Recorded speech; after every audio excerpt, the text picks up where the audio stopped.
Eu estava vendo aqui as publicações do Gustavo Gayer, né, e elas têm um tipo de conotação sexual que é bem grave, assim, né, para um parlamentar.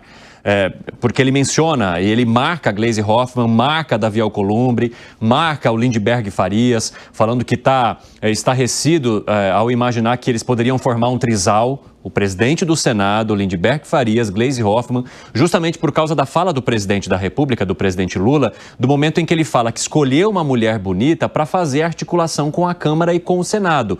Gayer faz uma publicação, então, dando a entender que é como se Gleisi Hoffmann estivesse sendo oferecida a esses homens. E ele coloca dessa maneira, como se fosse uma espécie de programa.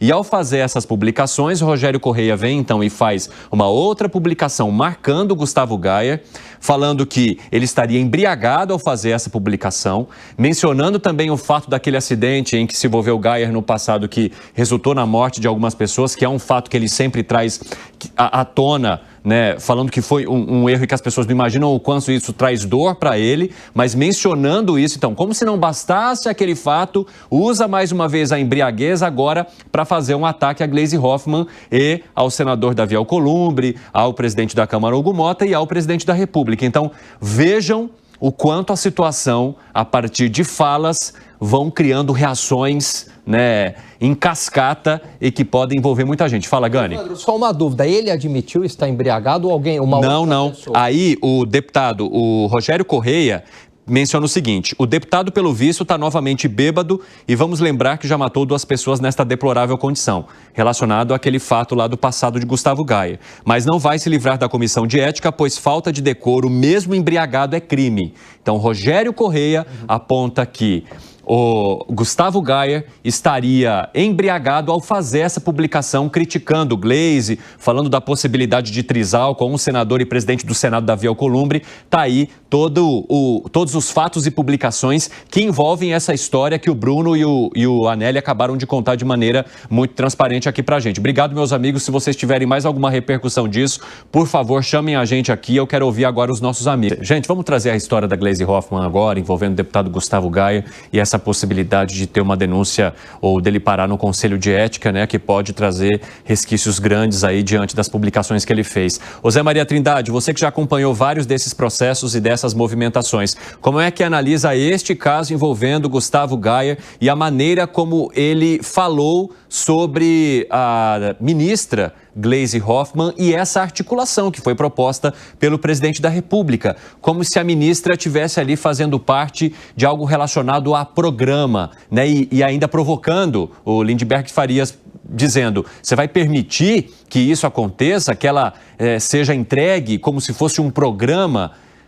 Isso é pesado, hein? Eu tive a oportunidade de dar essa notícia para um líder importante do PT, né? Eu disse: você viu o que o presidente Lula falou? Ele não. Aí eu reproduzi.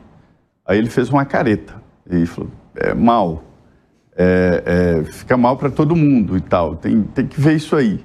E já previa a defesa, uma rede de defesa para o presidente Lula. Isso na hora que o líder ficou sabendo que o presidente tinha falado aquilo. Pegou no telefone, saiu para confirmar e tal, eu vi a reação. Isso gerou uma guerra nas plataformas digitais. Coisas grosseiras, agressivas, que nem devem ser citadas, né? Por alguns contra a Gleisi, contra as mulheres, e, enfim, eu não entendi como é que se faz um ataque a uma pessoa que faz um discurso não próprio com ataques grosseiros, né? Muito mais grosseiros, a mulher e a pessoa, ataques pessoais. Isso repercutiu muito, está repercutindo, continua repercutindo, inclusive mulheres do PT, né? Então, isso é muito sério. Essa história de levar o Gayer para o Conselho de Ética, o Conselho de Ética virou um muro de lamentação. Ninguém leva mais o Conselho de Ética a sério. Veja bem, um deputado está preso, acusado de matar uma vereadora. Sim. E pronto. 3 deputados agora viraram réus no Supremo Tribunal Federal por roubo de dinheiro das emendas parlamentares, não são nem citados no Conselho de Ética. É verdade. Né? Então é preciso ver qual é a importância do Conselho de Ética. Agora, essas briguinhas entre parlamentares, vão para o Conselho de Ética. Se o deputado Eduardo Bolsonaro levantar o dedo e fizer uma crítica, vai para o Conselho de Ética. Ele já foi umas 4 ou 5 vezes. A Carla Zambelli também. Então, perdeu esse conceito do Conselho de Ética. Cadê os deputados réus no Supremo? Não estão nem com processo aberto. É interessante esse seu ponto de vista mesmo, Zé, porque se a gente fizer a comparação sobre a gravidade dos acontecimentos que envolvem uns e o deputado Gustavo Gayer, realmente não tem nem comparação, né? Você tem um caso de um parlamentar que é acusado de mandar matar a vereadora Marielle Franco e o caso do Gustavo... Roubar pode, emitir opinião não? E aí o Gustavo Gayer, né, que de certa forma, beleza, fez uma manifestação complicada ali, né?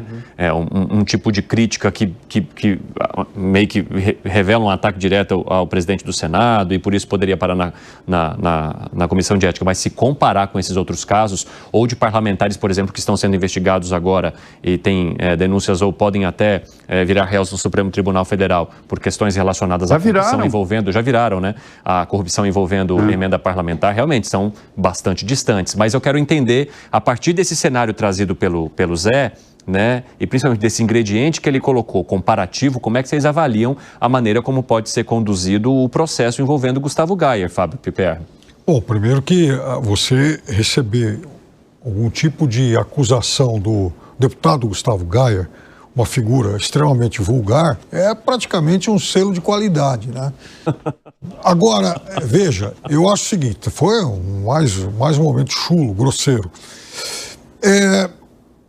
O Zé apontou casos extremamente importantes e graves. Agora, vejam, eu acho que o deputado corrupto, o deputado que mata, o deputado que desvia dinheiro, o deputado, né, que comete realmente esses delitos muito sérios, eu acho que ele tem que responder para a justiça comum o que está acontecendo com essa turma toda. Tem um que está preso e tem outros 3 agora que estão sendo investigados e certamente hoje, inclusive, tinha uma notícia durante boa parte do dia no portal UOL de que 300 e tantos municípios, quase 400, estão sendo investigados pelo Ministério Público por questões relacionadas às emendas. Só com as emendas de 2024, imagina o resto.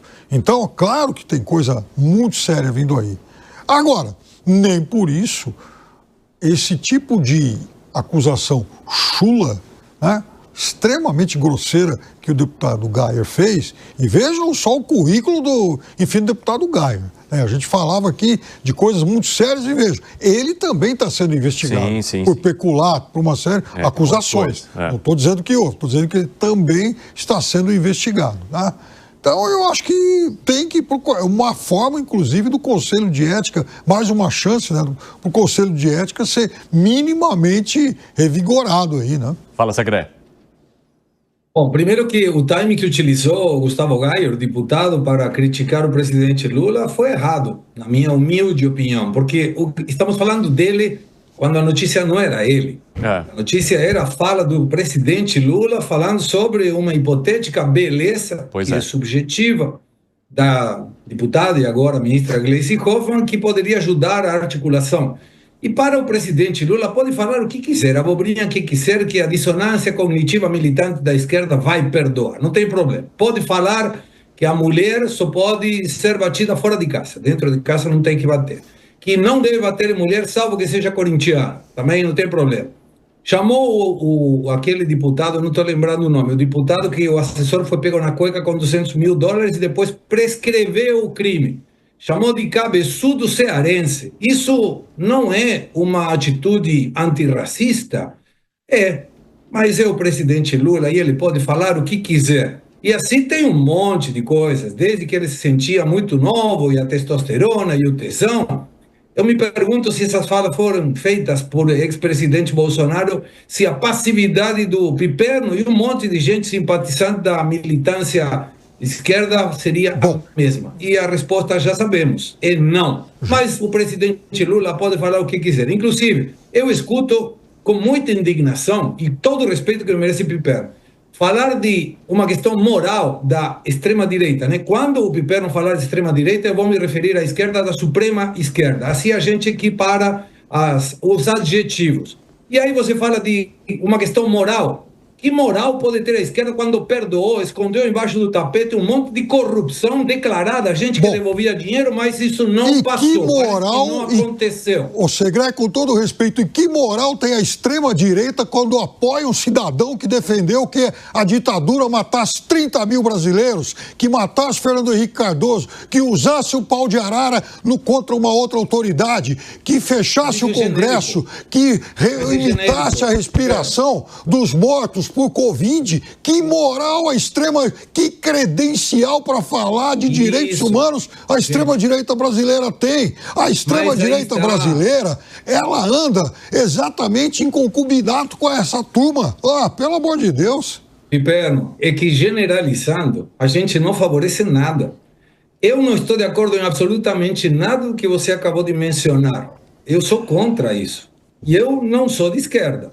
Mas eu não gosto de ser chamado extrema-direita. Então, a partir de agora, quando você se referir à direita como extrema-direita, eu vou me permitir utilizar a mesma modalidade e vou falar da suprema esquerda. Você então, a gente vai estar equilibrado. Se você chamar de Bolsolândia, eu vou chamar de Petrolândia ou Petralhada. Você é livre. Me parece que não ajuda. A gente está diminuindo o nível do debate com essas expressões. Me parece muito melhor. Eu concordo contigo. Não devemos permitir absolutamente nada. Mas quando a gente passa o pano, estamos falando do Conselho de Ética. Pô, tomara que se o Gustavo Gayer vai para o Conselho de Ética, o relator seja Guilherme Boulos, porque ele já passou pano para um corrupto declarado. O cara aceitou. Eu peguei dinheiro dos meus assessores. Só que fez um bem bolado com a PGR e arrumou tudo. Isso não está certo. Não é o Brasil que queremos e não tem a ver com esquerda e direita. Tem a ver com valores. Não importa a ideologia, a gente tem que defender valores, senão nós vamos estar brigando sempre e não estamos chegando a lugar nenhum. Tudo o que está errado,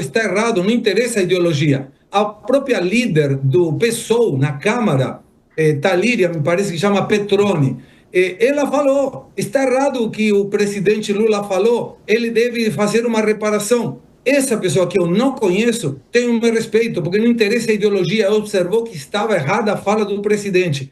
Esse é o Brasil que nós precisamos, não o Brasil de extremo uma coisa, supremo outra coisa. Temos que trabalhar nas questões que estamos de acordo. Arremate, Gani. Olha só, eu vou para uma outra linha dessa fala do Gustavo Gayer, que eu sempre me pergunto, o que você ganha com isso?